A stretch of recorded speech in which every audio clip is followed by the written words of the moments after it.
Good morning, everyone. I am Mrs. Jessie Chiavassa. I am the head of International Relations Office at IHRM Montpellier, Institute of Business Administration. And with my colleague, Stéphanie Bouchet, we are going to develop an experience of carrying out an internationalization strategy and launching an international curriculum. So just a few words about IHRM. We are a part of the University of Montpellier, and we also are a French network of 35 institutes throughout France. We offer programs from undergraduate to postgraduate level, and we host more than 1,300 students per year. Our specificities is that we offer a double skill in management to students with a scientific or technical background. Internationalization is a big part of our activities, I will detail later. And we also have programs with a strong focus on IT, information technology. We also offer digital programs like MOOC or e-learning programs. And also we are focused on business immersion, as all our students have a compulsory internship to do, or they can work and study at the same time. Accreditations. Accreditations are a real asset in terms of internationalization, and it confers international recognition. Symbol of excellence outside France, it is essential for positioning institutions in the international rankings and also to attract foreign students. Quality insurance is part of IHRM strategy as well. From 2012, IHRM has decided to go for international accreditation as part of its strategy. And the main objective was to gain international recognition of quality of its programs and services. It also allowed IHRM to increase its visibility and its international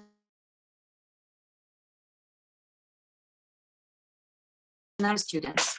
Continuous improvement, which ensure the quality of activities. Among accreditation, IHRM has been EPAS accredited since 2015.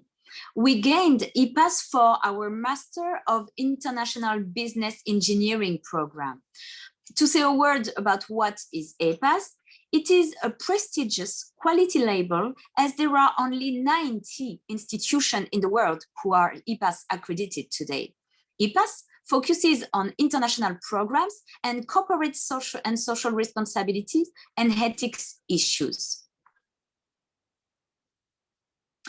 However, to gain international accreditation, it requires IHRM to take some actions and make efforts to meet with quality standards. We have recruited a team of lecturers with an international background and also foreign lecturers.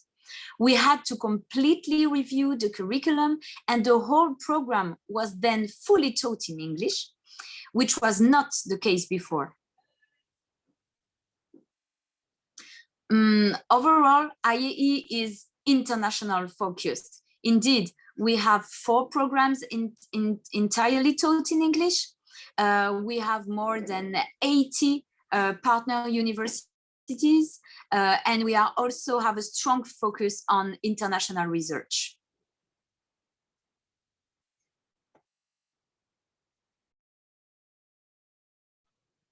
Thank you, Jessie. We now propose to focus on a specific course, which is part of this MIBE program that Jessie just mentioned earlier on.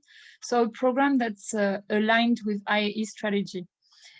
This course, the course we have chosen, is entitled International Human Resource Management, and it focuses on how to manage human resources in an international context and the challenges associated with it. Some challenges might be, the recruitment of foreign employees or the preparation of employees to be expatriates. And a range of participative learning methods are used generally in this class to facilitate an active classroom environment, including role plays, but not only, and also some other methods that I'm sure you may use in class, such as group discussions and case analysis. And thus, students' engagement in class and willingness to share perspectives and opinions are critical to the success of this course. Regarding the profiles of students that we could have in this class, last year, for instance, the group of students was composed of more than 10 different nationalities. So nearly 60% of students are non-French students, and most of them don't come from English-speaking countries. So the intercultural dimension is very strong. And so we have a real diversity in class, and it's generally, a group of actually more than 50 students. So along with the intercultural dimension, students do not have the same vision of human resource practices in general, such as the recruitment process or the performance assessment. And it's therefore really important to have an open structure. What we noted, it's basically that one of the challenge of such a class, of the internationalization of this program, is to get students interact and mix in class, not only with students who are from the same country. As you have probably experienced before, we noticed that some students tend to gather naturally and form groups by nationality. So the aim here is to get them together and to get them interact. And role plays in this regard are quite effective. Of course, to mention, role plays have been used in class for a very long time. It's not very new, but we believe in a very international class like that, it's an effective tool which allows more interactivity. So why role plays? We said, of course, it allows more interaction, etc. It's also a way, to confront students with cultural differences in an almost real situation. To experience culture shock, a real culture shock for a moment, since cultural stereotypes can hinder or damage the intercultural dimension. And related to human resource management, there are some cultural differences that are notable. For instance, from one country to another, people do not put the same information on their CV, or do not act the same way during a recruitment interview. In some countries, for instance, applicants may add very personal information, such as the name of their children sometimes, whereas candidates in other countries could remain much more formal.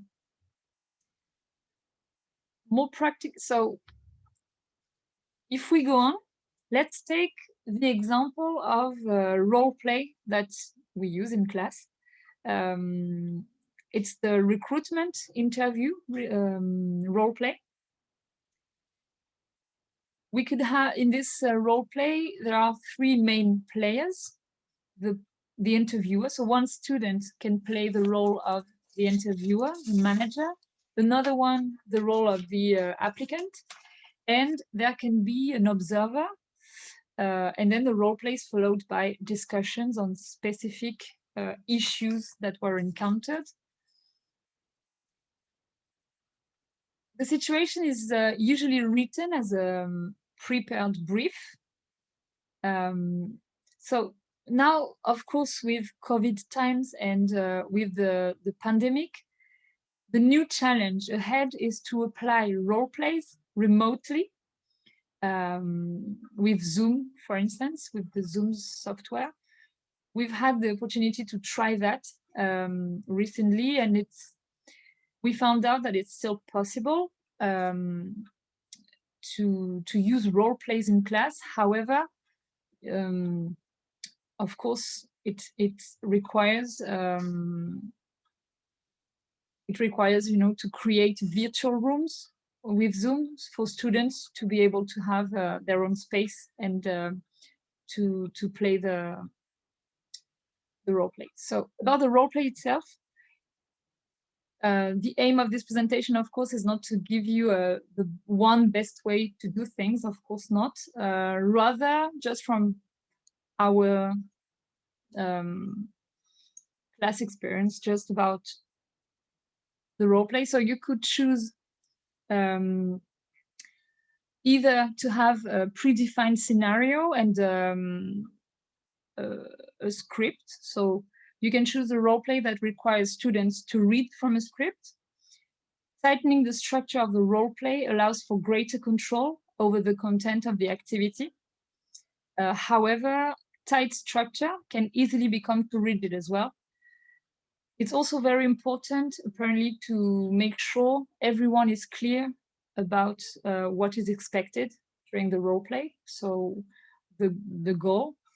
And it appears that giving as much details as is necessary will guarantee the success of the activity. And also, no one should be expected in class to give a performance. So fostering a safe environment is quite important. It's important just to remind everyone that the expectation is not to provide a performance. And adequate preparation time may seem obvious, of course, but it's often overlooked. So, and then we're going to finish with this. The logistic issue is also of importance, is key.